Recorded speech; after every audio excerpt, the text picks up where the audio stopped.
20 маусым Астана Сарыарқа велотрегі Қазақстан барысы. Бас демеуші Самұрық Қазына ұлттық әл-ауқат қоры. Ресми демеуші Каспий банк. Армысыздар ардақтағы ағайын. Сіздер КТК арнасынан қазақ күресінен ұлт көшбасшысы Қазақстан Республикасының президенті Нұрсұлтан Әбішұлы Назарбаевтың жүлдесі үшін Қазақстан барыс турнирінің финалдық бәсекелерін тамашалап отырсыздар. Еліміздің барлық аймағынан жиналған ең үздік балуандардың бұл бәсекесі. Кеше сіздер КТК арнасынан бастапқы бәсекелер тамашалаған боласыздар. Бүгін сол алғашқы айналымның ең соңғы бәсекесі Мейрамбек Жаңабай, Маңғыстау облысы және Нұрсұлтан Иманғазин, Ақтөбе облысы балуандар арасындағы белдесу тамашалайсыздар. Одан кейін кезек екінші айналымға жетеді. Бұл да бір қызықты тартысты белдесу болады деп ойлаймыз. Кешегі эфирден сіздер көргендеріңіз небір мықты балуандар сүрінген сәтін көрдіңіздер. Әсіресе Қазақстан барысы 2013 жылғы жарыстың қола жүлдегері Жұманазар Ерсұлтанов ұтылып қалған болатын.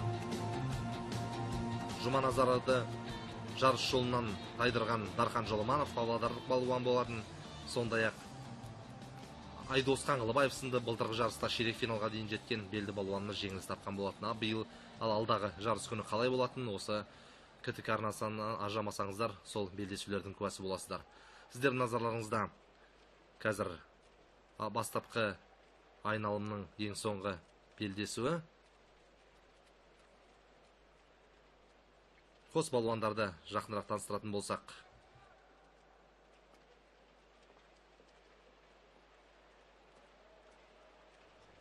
қызыл белбеулі балуан Мейрамбек Жаңабай, осы жарыста ең жас балуан. Көріп отырсыздар, ол небәрі 18 жаста. Биылғы жылдың 12 қыркүйегінде 19 жасқа толады. Жас қыран лақабаты, салмағы 87 келі, бойы 177 сантиметр. Мейрамбектің бапкері Қабыл Бейсенқұл. Оның қарсыласы жайында айтар болсақ, Нұрсұлтан Иманғазин, Ақтөбе облысының өкілі, Сарбала лақабаты, 1990 жыл туған, салмағы 95 келі және бойы 180 сантиметр. Ол Эдуард Саламаттың қоластында жаттығады.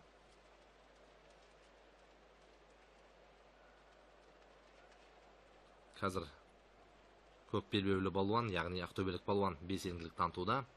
Бір-екі рет аяқтан ілуге талпыныс жасады, бірақ Жаңабай өте сақ жүр.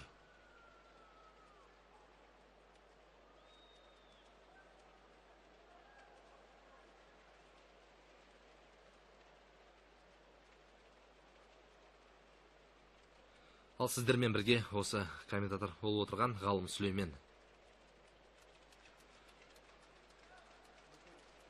Біз айттық, барлық белді балуандар осы жарысқа бас қосты, яғни еліміздің әр аймағынан негізі 32 балуан күресуге тиіс еді, бірақ түрлі себептермен 5 балуан бір жарыстан шеттетілді. Сол себепті 33 балуан күресуге тиіс еді, сол себепті 28 балуан ортаға шығып, өз өнерлерін ортаға салуда қазір. Солардың біразы қазірдің өзінде жарыс жолынан шығып қалды. Осы белдесуден кейін нағыз мықтылар мен осалдардың ара жігі ажырай түсетін болады.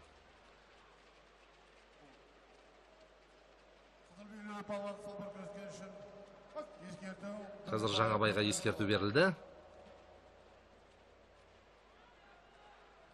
Яғни Бүгіпай көк белбеулі балуан Нұрсұлтан Иманғазин еншісіне жазылды.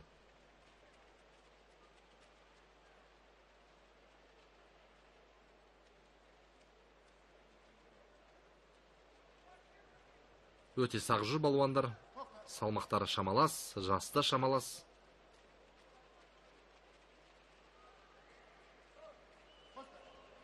Боз кілемде қазылық етіп жүрген Қуатбай Қожаев, оңтүстік қазақстандық қазы.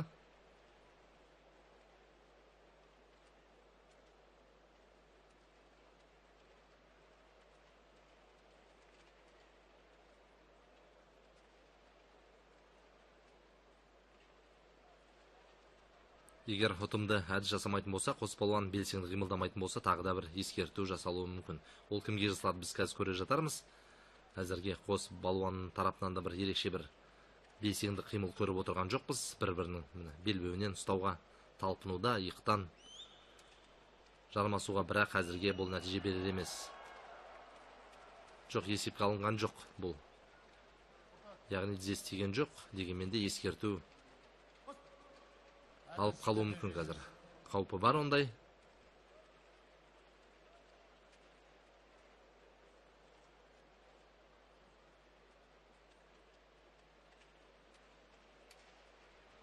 Тым сылбыр күресуде, тым сылбыр.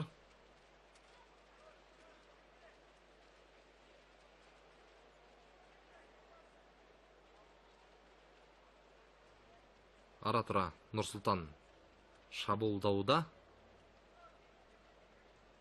Бірақ Мейрамбек тек қана қорғанумен жүр. Дәл осы жағдай қайталана беретін болса, тағы да бір ескерту алуы мүмкін. Яғни екінші мәрте бүгін. Иә, міне, тағы екінші мәрте ескерту алды. Яғни екі бүк, бір жамбас. Қазір Нұрсұлтан алға шықты. Енді Мейрамбектің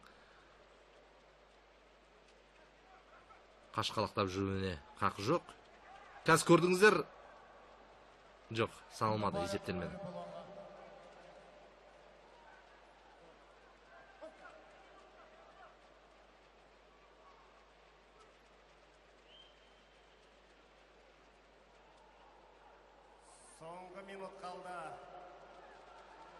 Соңғы минут қалды. Енді Мейрамбекке белсенділік таныту қажет. Әйтпесе, Маңғыстау облысының осы жарыста ең жас балуаны үйге қайту әбден мүмкін. Қызыл белбеулі балуан, яғни Мейрамбек Жаңабай жартылай жеңіске қол жеткізді. Уақыт тілі сырғып өтіп жатыр. 5 секунд қалды. Мейрамбек Жаңабай алдыға шықты, жаңа қатыспен. Ал кәне палуандарды қолдайық. Екі бүк, яғни. Міне қазір Мейрамбек Жаңабайдың тағы бір әдісі. Тағы бір ұпай алды. Тағы бір ұпай. Мейрамбек Жаңабай турнирдің ең жас палуаны, жасы 18-ден 19-ға қарады. 30 секунд қалды. Соңғы 30 секунд, қазір көреміз. Енді Нұрсұлтанның екпінді қимыл, Нұрсұлтаннан бір ұтымды қимыл күтеміз. Әйтпесе алдында Нұрсұлтан алда келе жатып еді, жамбас ұпаймен, бірақ қазір Мейрамбек алға шығып кетті.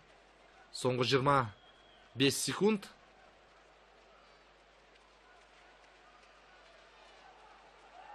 Өте тамаша, міне көрдіңіздер. Шешу сәтте ширақ қимылдаған Мейрамбек Жаңабай, Маңғыстау облысының өкілі, осы жарыстағы ең жас балуан. Өзінің оңтайлы әдісін жүзеге асырып, Нұрсұлтан Иманғазин Ақтөбе облысының өкіліне сан соқтырып кетті. Сөйтіп, келесі айналымға Мейрамбек жолдама алып отыр.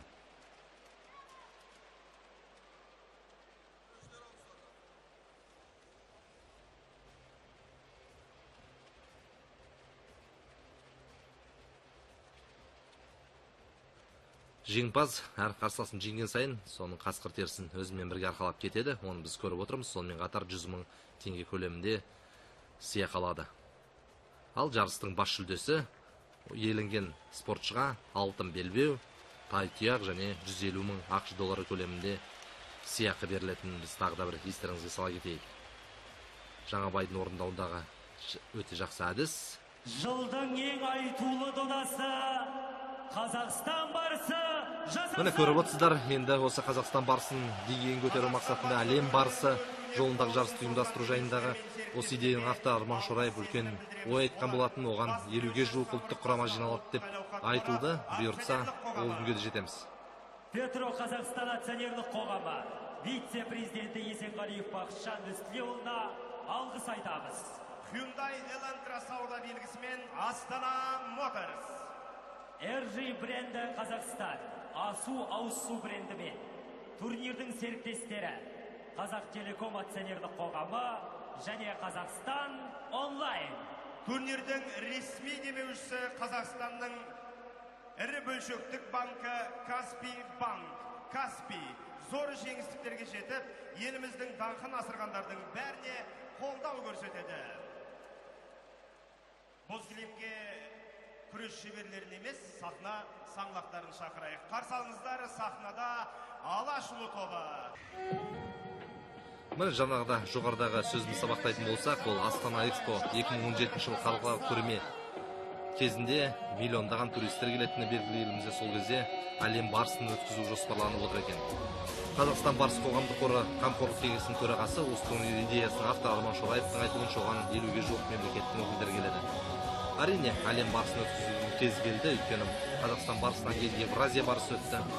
Евразия барысында деңгейі қаншалықты жоғары, қаншалықты керемет болған сіздер жақсы білесіздер. Онда да қазақтың қайсар ұлдары өз қарсыластарының барлығында жығып, бас жүлдені командалық есепте иеленген болатын. Егер әлем барысына төрткүл дүниенің теңдессіз балуандары жиналып жатса, бұл әрине қазақ күресі деген көрсеткен зор құрмет, үлкен мәртебе болатыны даусыз. Енді сіздер бастапқы бәсекелерді толықтай тамашаладыңыздар. Кеше КТК арнасынан берілген болатын. Енді қазір сіздер екінші айналымдағы жекпе-жектерді көретін боласыздар.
Міне енді бір келесі айналым, екінші жұпта 1-8-де бірінші финал А тобы Айбек Серікбаев пен Рүстем Жұмаев шымылдығын ашатын болады. Бұл жарыс күнінің бұл да бір тартысты белдесу болады. Дәулетхан Жақып, Рүстем Бөрбаев, Асыл Барменов, Сұңғат Закиреев, Арман Әбеуов, Сабыржан Әбділдаулы жарыс көретін қыздыратын болады. Міне сіздердің назарларыңызда туризм спорт және дене шынықтыру агенттігі төрағасы Тастанбек Есентаев мырзаны көрдіңіздер. Құрметті меймандар да көптеп келген екен. Тек қана балуандар ғана емес, спорттың өзге де саласында жүрген азаматтарды біздің көзіміз шалды. Қазақстан Республикасының президенті Нұрсұлтан Әбішұлы Назарбаевтың алғашқы бапкерінде сіздердің назарларыңызда болды.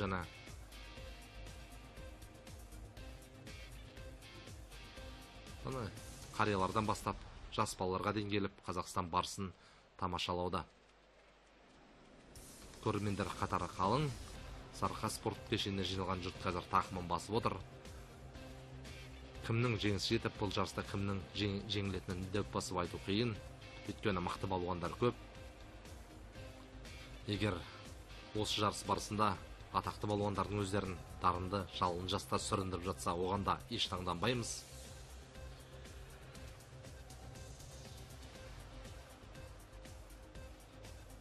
Сегізде бірінші финалында БТУ-нда Руслан Абдырзақов, Айбек Нұғымаров, Дархан Жоламанов, Арслан Абдамит, Бейбіт Істібаев, Мұхит Тұрсынов, Мейрамбек Жаңабай және Дәурен Исламов арасындағы белдесуді тамашалайтын боламыз. Енді Қазақстан барысының біз мәні мен маңызына жоғарыда тоқталды. Қазақ күресінің егізін тыныш ашылды. Төлленерімізді өргендетуге атсалысқан азаматтардың осындай идеясы керемет болды. Қазір барынша қолдау табуда. Енді әр жылдарда қазақ топырағында мықты балуандар болды ғой. Біз айтты, Қажы Мұхаммен балуан Шолағадан бастау алатын жеңісті жол. Кейінгі жылдарда міне көптеген тойларда, көптеген дүбірлі доталарда топ жарған біздің балуандарымыздың есімдерін осы рет атап кетсек еш артықтық жоқ.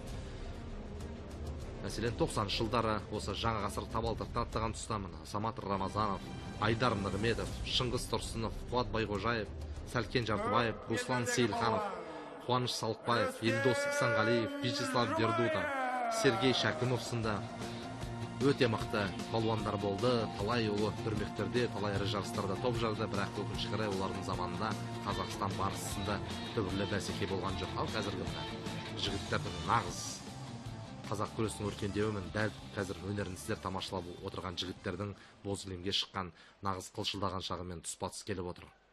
Сонымен екінші айналым Айбек Серікбаев, Қызылорда облысы және Рустем Жұмаев, Солтүстік Қазақстан облысы арасындағы бәсекені тамашалайсыздар. Жұмаевты біз айттық, ол жарыстағы ең бойшаң балуан 1 метр 98 сантиметр бойы деп, салмағы да 135 келі. Айбек Серікбаев одан әлде қайда бойда төмен, салмағы да аз, бірақ бұл жігіттің де біз қарымы қаншалықты екенін жақсы білеміз. Майлыбай деген лақап атпен белгілі Айбек небірі 17-18 жасында түйім жұрттың назарын іліккен белді балуандарымыздың бірі.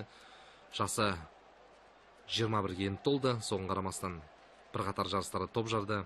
Мәселен, сыр бойындағы іріктеу сынында Ұлан Рысқұлдың өзіне сан соқтырып кеткен осы Айбек Серікбаев өзінің әкесі Әділбек Серікбаевтың қол астында жаттығады.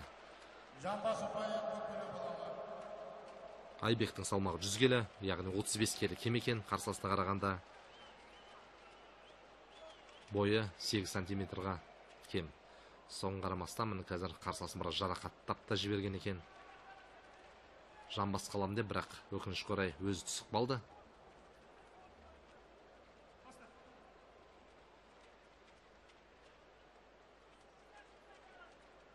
Әрине қара күшке салу мүмкін емес, сондықтан да айлаға жүгінген жөн бұл ретте Айбекке. Әйтпесе Рустамды жығу оңайға соқпас.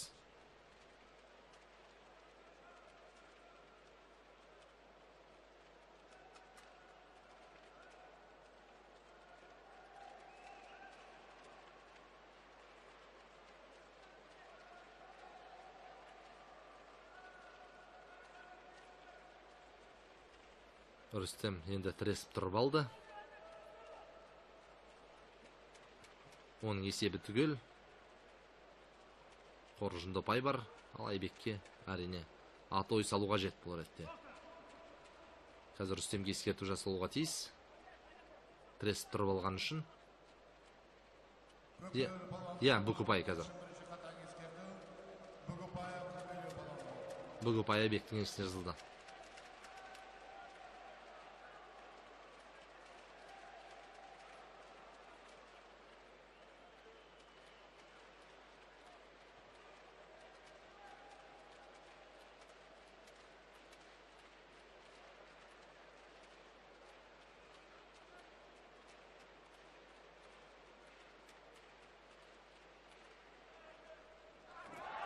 Таза жеңіс, ешқандай күмән жоқ мына.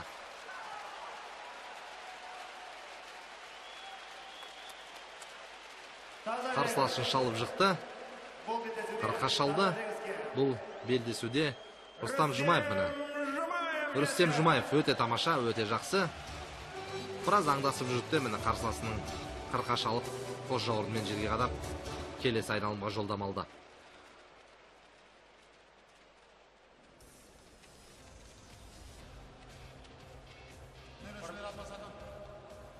Былтырғы барыста да бұл жігіт өте жақсы күрескен. Оның алдында да қатысты барысқа. Негізі аяқ алысы жаман емес, бірақ бағы жанбай жүр. Әйтпесе тәп тәуір балуан. Міне қазір құлатқан сәті. Арқылы көптеген көрермендер көріп отыр. Сондай-ақ биыл екінші жыл қатарынан Ресейдің Боец телеарнасы да таратып жатыр. Сол телеарнаның бас директоры Сергей Завилевский мырза бүгін бізде қонақта. Боец каналының міне директоры да басшысы да келген екен осы жарыс көру үшін. Біз айттық, Түркияның 2-1 арнасы тікелей хабар таратуда деп. Одан бөлек басқа да көптеген елдерден, сонау Жапонияның Окинава аралынан да міне майталман жекпе-жек шеберлері келіп отыр екен. Бұл әрине қазақ күресінің деген мерейінің өсіп келе жатқанның айқын бір айғағы.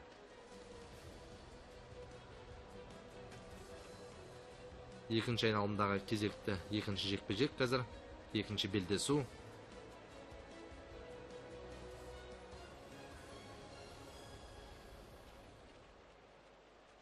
Дәулетхан Жақыпов Жамбыл облысының өкілі, және оның қарсыласы Рүстем Бөрбаев Ақтөбе облысы. Рүстем Бөрбаев лақабаты Бөрі. Алғашқы айналымда бұл балуан бос болды. Сондықтан да бұл жігітті біз таныстыра кетейік. Рүстем Бөрбаев 1986 жыл туған, салмағы 82 келі, бойы 178 сантиметр. Бапкер орынбасар Жолмағамбетов. Ол қызыл белбеулі балуан. Рүстем Бөрбаев. Рүстемді біз таныстырдық, ал қызыл белбеулі Дәулетхан Жақыптың алдында өнерін тамашаладыңыздар. Өте жақсы күресті. Дзюдодан Қазақстан ұлттық құрама командасының мүшесі. Дәулетхан Жақыпов алғашқы айналымда Бақыт Исмағұловты айқын басымдылықпен ұтқан болатын.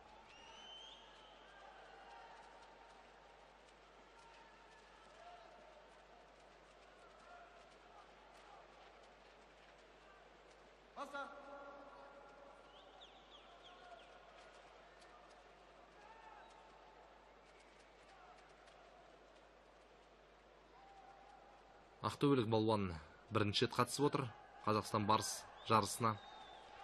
Ал Дәулетхан Жақыповтың да былтыр мүмкіндігі болған, іріктеу сынынан іркілмей өткенімен, бірақ дзюдодан өткен халықаралық жарысқа қатысуды көп көріп, қанша дегенмен Қазақстан ұлттық құрама командасының мүшесі болғандықтан сол жарысқа аттанды. Міне көрдіңіздер, тамаша. Бірақ аяғына дейін жеткізілмеді-ау дейміз. Осы қос жауырын тимеді ме? Жартылай жеңіс пе әлде таза жеңіс пе? Жартылай жеңіс, иә. Қос жауырын тимей қалды. Бір жауырынмен түсті, сол себепті Дәулетхан, бірақ әдістің өзі қандай керемет, көрдіңіздер ғой. Иықтан асыра лақтырды. Ондай кесек әдіс. Өте жақсы әсер қалдыруда Дәулетхан Жақыптың. Біз айттық, 81 келі салмақ дәрежесінде Қазақстан дзюдо күресінен көптеген байрақты бәсекеде ел намысын қорғап жүрген балуан. 81 келіде біз жақсы білеміз. Қазір нақты көшбасшы жоқ. Дәл осы нөмір 1-ші балуан атануға Дәулетхан Жақыпов және Азиз Қалқаманұлы деген сынды қос балуанның екеуі де тараздың балуандары, мүмкіндігі бар дзюдодан. Сондықтан да осы балуандар арасында негізгі бәсекелестік өтуде. Сонымен қатар міне Дәулетхан биыл Қазақстан барысында да жақсы қырынан көрініп, өзінің қарымды балуан екенін байқатуда. Құрметті көрермендер, бүгін жеңіске жетпесе де өте әдемі күрес көрсеткен балуанға Астана Моторс компаниясы мына тұрған автокөліктің кілтін сыйға етеді.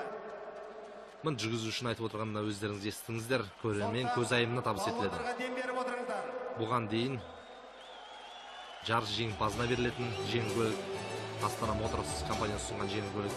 Бірақ бұл жолы көрермендер көз айымына беруді құп көрген екен. Бұл дұрыс шешім деп ойлаймыз, өйткені кейбір балуандарда міне өнері өте керемет өнер көрсетіп, айшықты өнермен көзге түсіп жатқан балуандардың жеңіс тұғырына көтеріле алмай жатады. Оның себебі де көп, кейбірінің салмағы аздау болып қалады, кейбірі шешуші түсте ширақтықтан талмай жатады, бірақ дегенмен де осы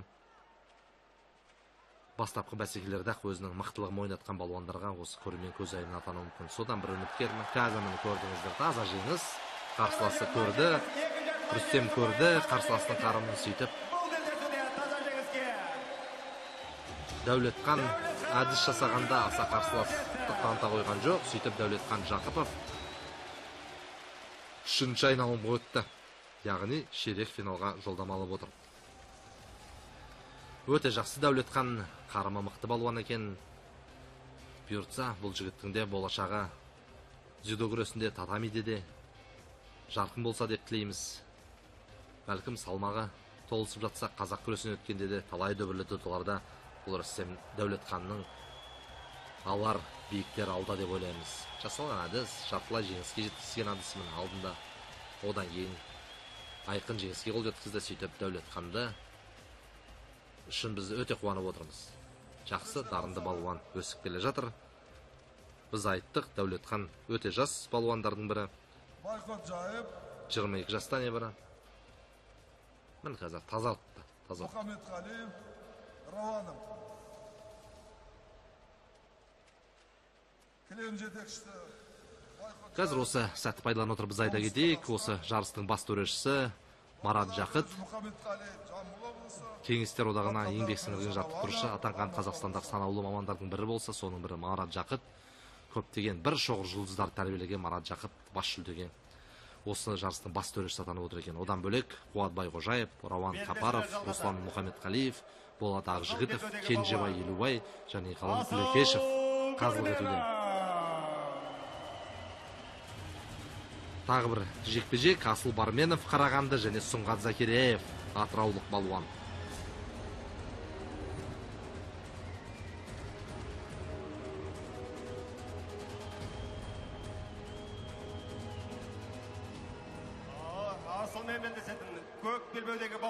Асыл Барменов алғашқы айналымда өзін жақсы қырынан көрсетті. Өте жақсы күресіп, ақмолалық Леонид Станиевті таза айқын басымдылықпен ұтқан болатын. Сұңғат Закиреев алғашқы сенсацияны жасады. Осы жарыстың алғашқы айналымда Шалқар Жоламанов Қазақстан барысы додасының 2 дүркін жүлдегері Шалқан Жоламановтың өзін ұтып кеткен болатын. Бірақ бір айта кетерлігі, Шалқар Жоламановтың осы жарыста кеңінен көсілуге аяғынан алған жарақаты мүмкіндік берген жоқ. Дегенмен де алғашқы сенсациялық нәтижеде осы Сұңғат Закиреевтің нәтижесін тіркелді. Сөйтіп Сұңғат пен Асыл енді екінші айналымда өзара күш сынасуда.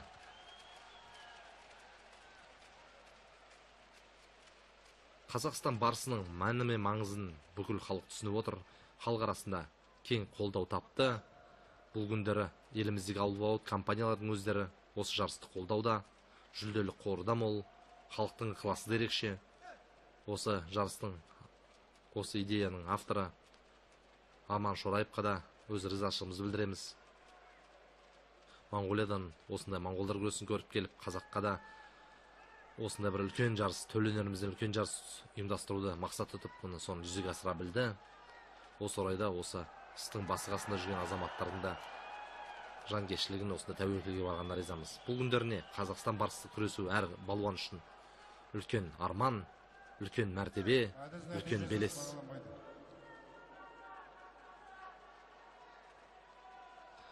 Осы кезінде біз тек қана үлкен той-томалақтарда ғана қазақ күресінен өткен жарыстарды тамашалап, сол кезде бір жеңіл көлік тігілсе, бас бәйге соны көріп риза болатынбыз.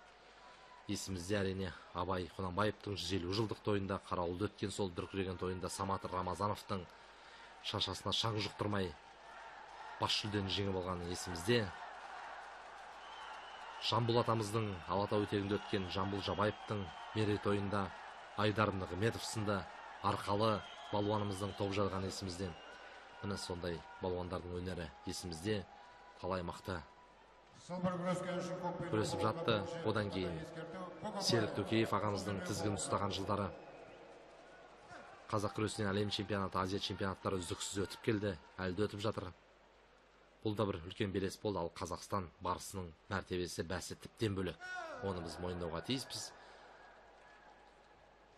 Қазір Осы Қазақстан барысына қатысу үшін еліміздің даңқты балуандарын өздері де ерекше бір құлшыныс танытуда. Алғаш турнир есімізде 2011 жылы өткен жарыста Олимпиада ойындарының жүлдегері Георгий Цурцумен күрескенін, қазақтың нар тұлғалы балуан әлем чемпионатының 2 дүркін жүлдегері Нұрмахан Тыналиев сынды балуандар ортаға шықты.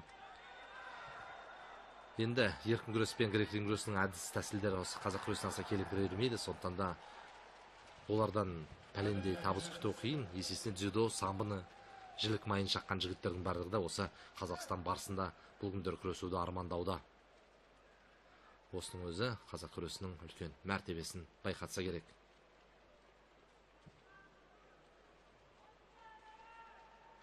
Асыл Барменов үшін бұл екінші мәрте, егер қателеспесек, осы Қазақстан барысында күресіп отырғаны. 2012 жыл бұл өнердің жігіттің өнерін тамашалаған болатынбыз. Алғашқы айналымдардың бірінде ұтылып дегеніміз болмаса, бірақ тәп-тәуір күрескен. Сұңғат Закиреев та 2013 жылы Қазақстан барысында бақ сынаған есімізде.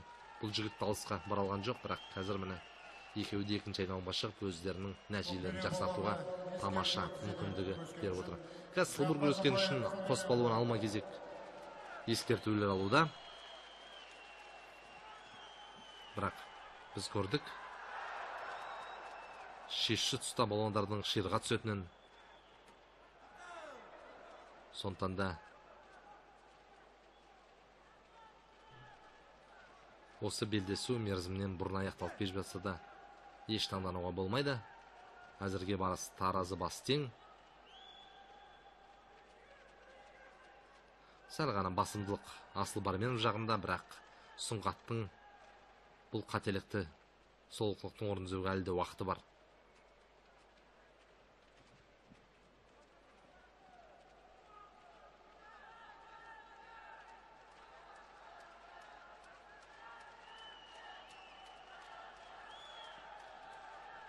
Бір сарында өтіп жатқан белдесу.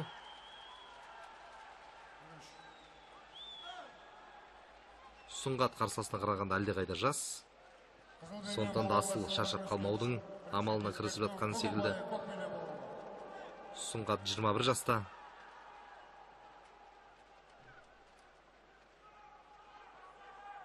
Ал Асылдың жасы 28-де.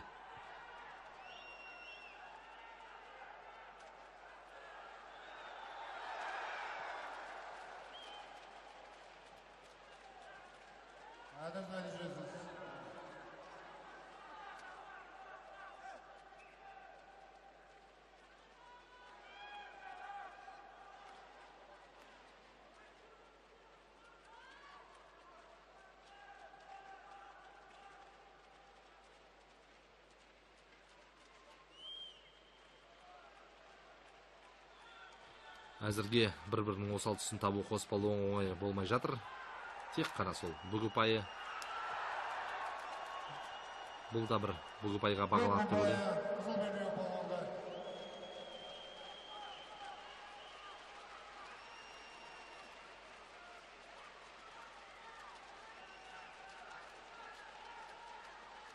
Бірте-бірте Асылдың ұпайы арта түсуде.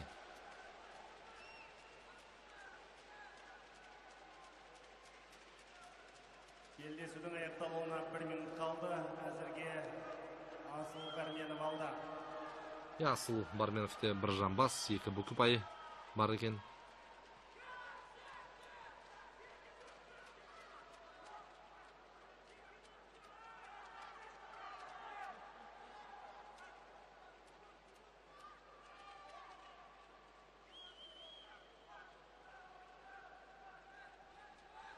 Қарсыласы болса бір жамбас, 2 бүк ұпайын місе тұтуда.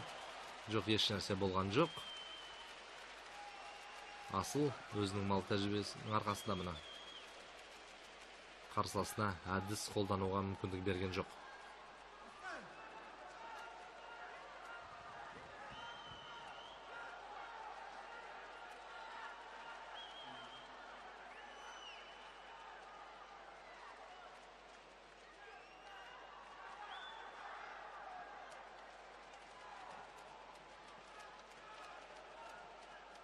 Қызыл белбеу балуанда күрестен ескерту, енді бір бүк сұңғаттың есіне жазылады, бірақ одан жағдай өзгере қойған жоқ.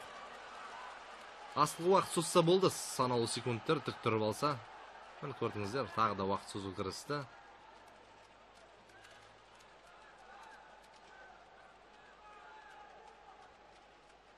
Төреші де міне дұрыстап күрестіңдерші деп сыңай тартқандай болды. Соңғы атты қарсыласын күреспей жатыр деп төрешіге бір шағында. Міне қазақтың даңқты балуаны, Олимпиада ойындарының жеңімпазы Жақсылық Шүкемпіров ағамыз, оның қасында Дүниежүзілік қазақ күрес федерациясының президенті Серік Төкеев мырза және елімізде спорт басшыларының бірі Елсияр Қанағатов мырзаны көріп отырсыздар сіздердің назарларыңызда.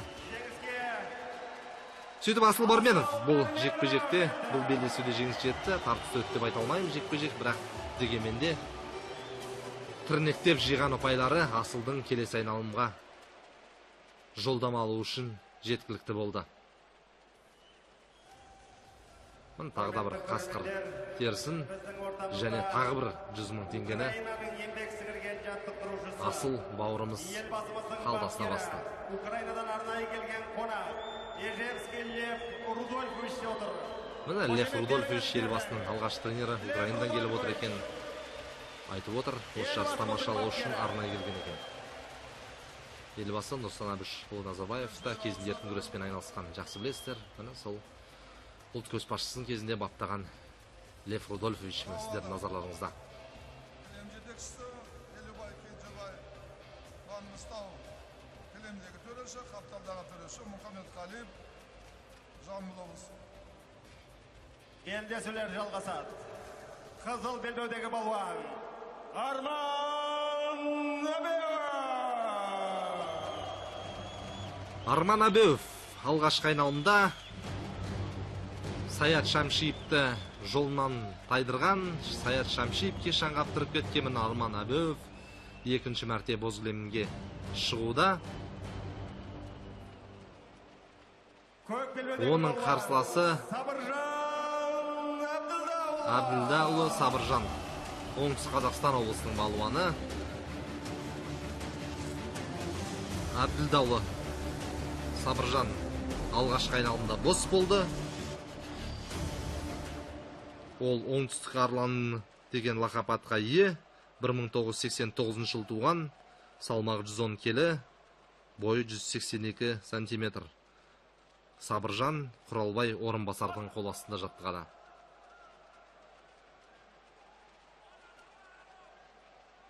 Арман Әбеуовті біз таныстырғамыз бұған дейінде, тағы да бір айта кетейік. Арман Әбеуов Астана қаласы намысын қорғауда.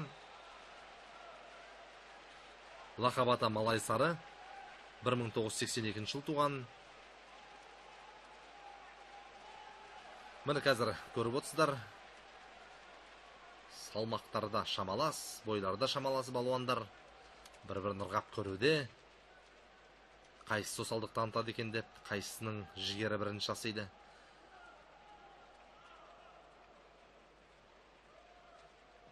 Деп бір-бір міне әзірге аңдасы барласып қана жүр.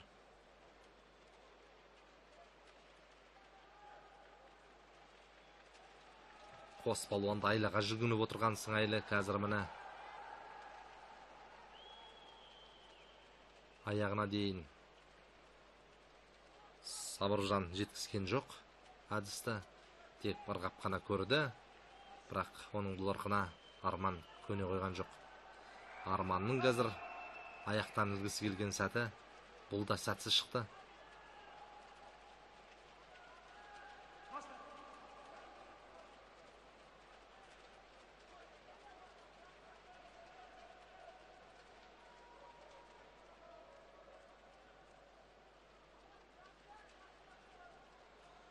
Әзірге тек текетірес.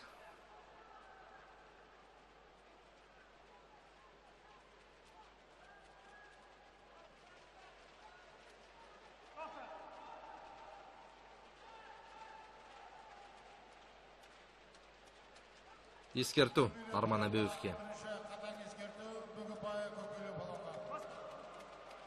Бүгіпай мен Көкбелбеуі Сабыржан Әбділдаұлы алға шықты.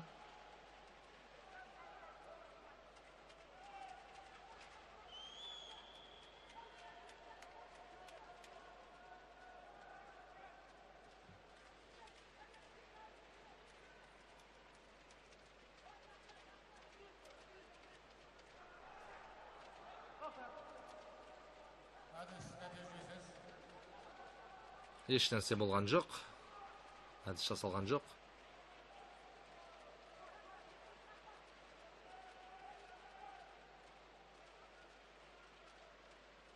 Арманның қарсыласына қарағанда бойы сәл ұзын екен. Сондықтан да қолының аяғының ұзындығын пайдаланып Сабыржанды өзіне жақындатпауда.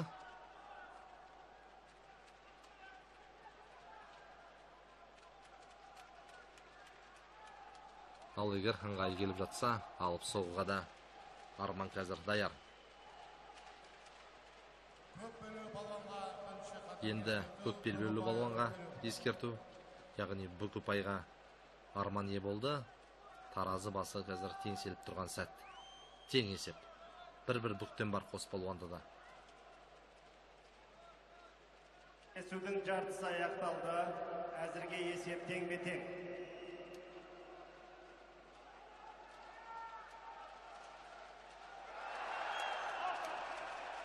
Жап-жақсы бастаған еді Сабыржан. Бірақ аяғына дейін жеткен жоқ бұл әдіс. Қызыл белбеулі балуан бір жетіп аяқтан ұстаған үшін екінші қатаң ескерту. Сол сәтте Арманды аяқтан ұстап үлгерген екен. Ал қазақ күресінде аяқтан ұстауға болмайды. Сол әрекет үшін Әбеуов ескерту алды. Өте мен Арман, нағыз мықты, нағыз. Көздеген мақсатына жетті. Бұл енді таза жеңіс.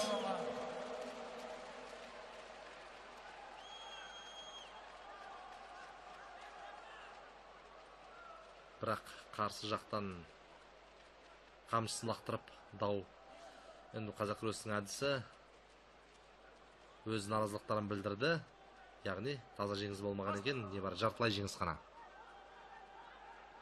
Аяқтан үлгерген Арман жартылай жеңіске ие болды. Егер тағы да бір жартылай жеңіс болатын болса, онда бәсеке таза аяқталады. Қазір көреміз, Арманның оған күш-жігері жете ме? Әлде Сабыржан өз айласын жүзеге асыра ма?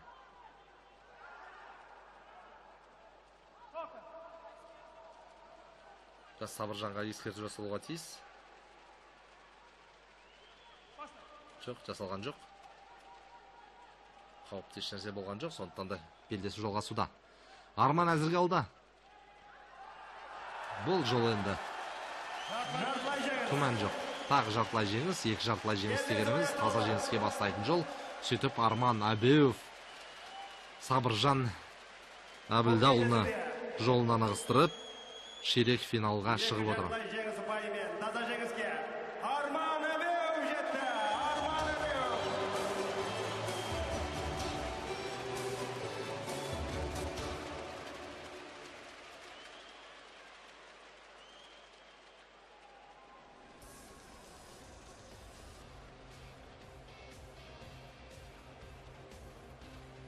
Арман Әбеуов 2011 жыл, егер қателеспесе, Қазақстан барыс турнирінде ширек финалға дейін жеткен.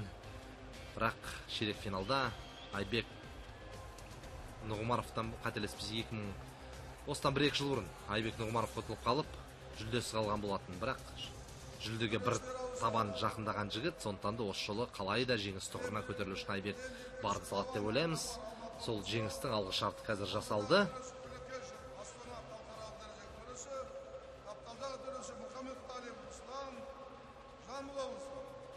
Өте керемет белдесу болады деп ойлаймыз. Сыр барысы және шығыс барысы Рустан Абдразақов және Айбек Нұғымаров сіздердің назарларыңызға қазір белдесетін болады.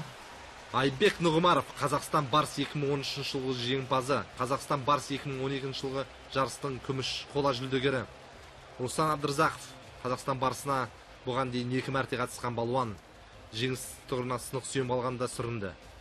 Сондай-ақ Рустан Абдразақов 2011 жылы Қазақстан барыс атанған Ұлан Рысқұлдың туған інісі екенін біз айта кетуге тиіспіз. Ұлан Рысқұл, Садықшот Нұрынұлы осы бапкерлер Русланды осы жарысқа даярлады.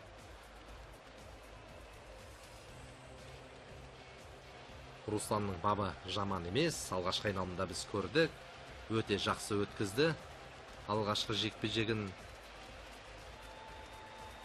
қарсыласына еш мүмкіндік бермей, Руслан Абдразақов атап айтсақ Айдос Қаңғылбаевты айналған 25 секундтың ішінде тас талқан етіп ұтқанын біз көрдік. Онымен қатар таяуда Алматы облысы Алакөл ауданының Ойжайлау аңғарында қазақ күресінен үлкен керемет жарыс ұйымдастырылған болатын. Сол жарысқа да қатысты Руслан Абдыразақов. Ширек финалға дейін алқынбай жетті. Бірақ ширек финалда жол өзінің туған ағасы Ұлан Рысқұлға бетпе-бет келіп, жеңісті ағасына бере салған болатын. Міне сол Руслан Абдыразақов қазір сіздердің назарларыңызда.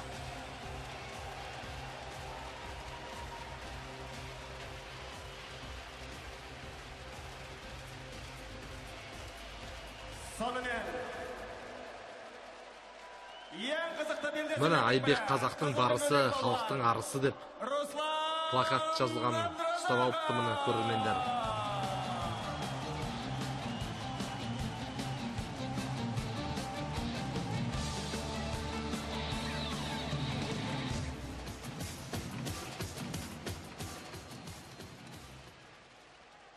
Русланмен белдесетін көк белбеудегі балуан 2013 жылға Қазақстан барысы Айбек Нұғымаров.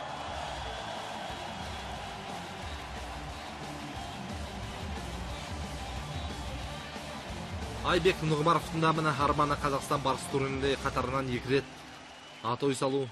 Бұған дейінгі Қазақстан барысы жарысын өздеріңіз жақсы білесіздер. 2 мәрте өткен ешкім жоқ. 2011 жылы Ұлан Рысқұл Қызылорданың балуаны бас жүлдені иеленді. 2012 жылы Бейбіт Істібаев Жамбыл облысының өкілі топ жарды. 2010 жылы дәп қазір сіздер өнерін тамашалап отырған қызыл белбеулі балуан Айбек Нұғымаров жеңімпаз атанған болатын.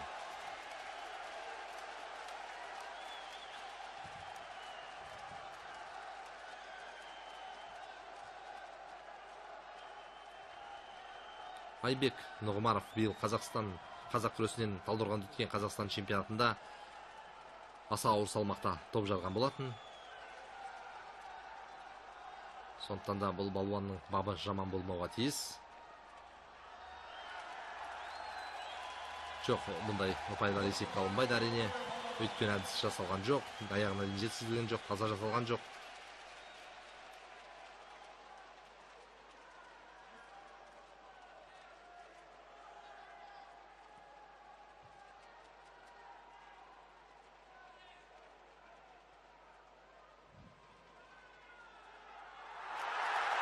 Міне тамаша, міне көрдіңіздер Руслан Абдыразақов. Не айтуға болады? Өте керемет. Не бар 30 секунд өткенде Руслан Абдыразақов Қазақстан барысын тұғырдан тайдырды. Айбектің өзі де байқамаған сыңайлы. Не болып қалған өзі де түсінбей тұрген секілді. Айбектің бапкерлері міне қарсылық білдіріп ортаға қамшы лақтырды. Қамшы тастады. Қазір ақырынып теңдік сұрады. Істің ақ қарасын анықтауды төрешілерге табыстады, бірақ көреміз міне қазір лақтырды. Таза жеңіс көрініп тұр. Қос жамбасымен түсті. Айбектің бапкерлерінің былай наразылық білдіру бекер екен. Руслан Абдыразақов сөйтіп біз биылғы жарыста Қазақстан барысының жаңа есімін білетін боламыз. Айбек Нұғымаров ойламаған жерден санаулы ғана секундтар ішінде міне өз әдіс жасаймын деп аяғына дейін жеткізбей, ақыр соңында Русланның құрған қақпанға түсіп қалды. Сөйтіп Руслан Абдыразақов келесі айналымға жолдама алып отыр. Бұл ретте ешқандай Айбектің өкпесі болмауға тиіс деп ойлаймыз. Таза жеңіс, таза жеңіс.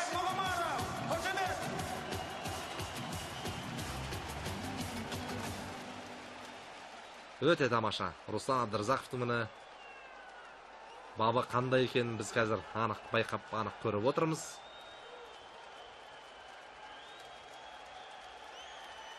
Келесі белдесу Дархан Жоламанов, Павлодар облысы және Арслан Абдамит, Алматы барысы. Алматы қаласының өкілі. Салмақтары екеуінің бірдей. Абдамит 6 сантиметр биік екен бойы. Шәл бойшаңдау. Дархан Жоламанов бұған дейін өздеріңіз көрдіңіздер. Осы турнирдің ең ірі балуаны, салмағы ең ауыр балуаны Жұманазар Ерсұлтановты ұтқан болатын.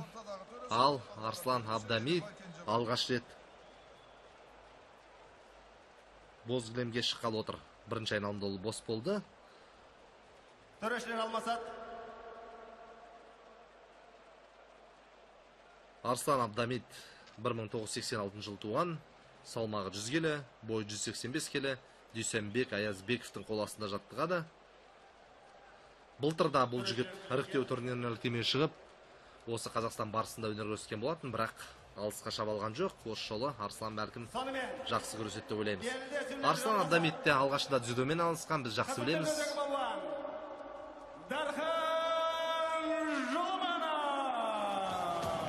Енді соңғы жылдары қазақ күресіне де ерекше ден қойып, бірқатар республикалық деңгейдегі жарыстарда жүлде алып жүрген жігіт.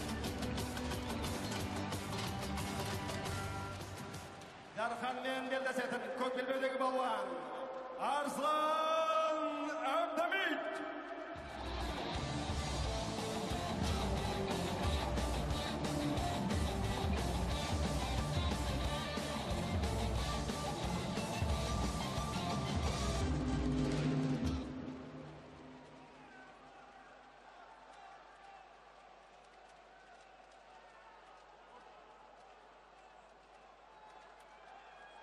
Арслан мен Дархан арасындағы қазір тартыс.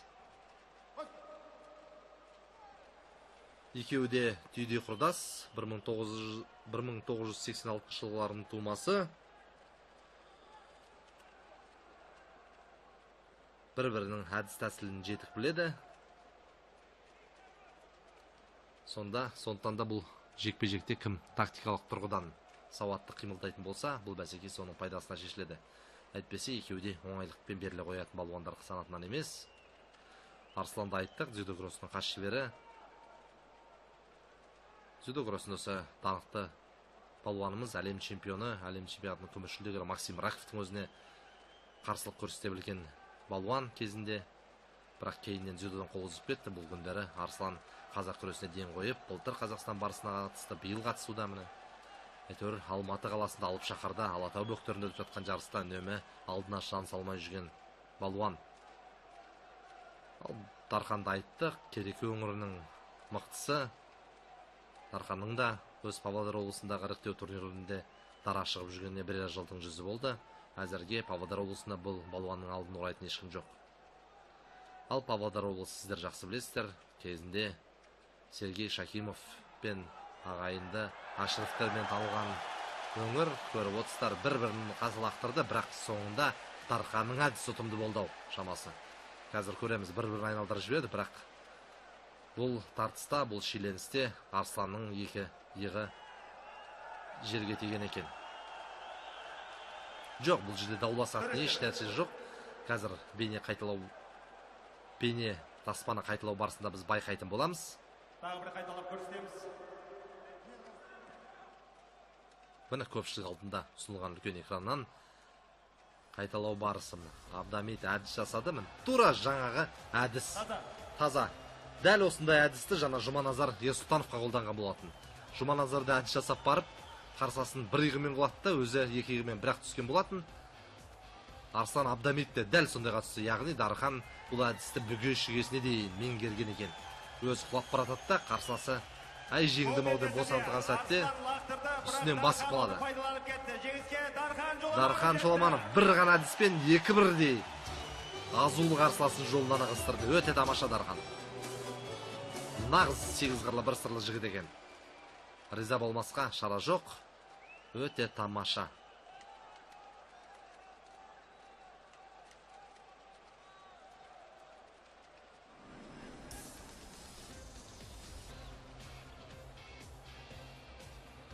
Қос сиғына қос қасқырдың терісін жамылып міне қазір Дархан демалыс орнына беттеді.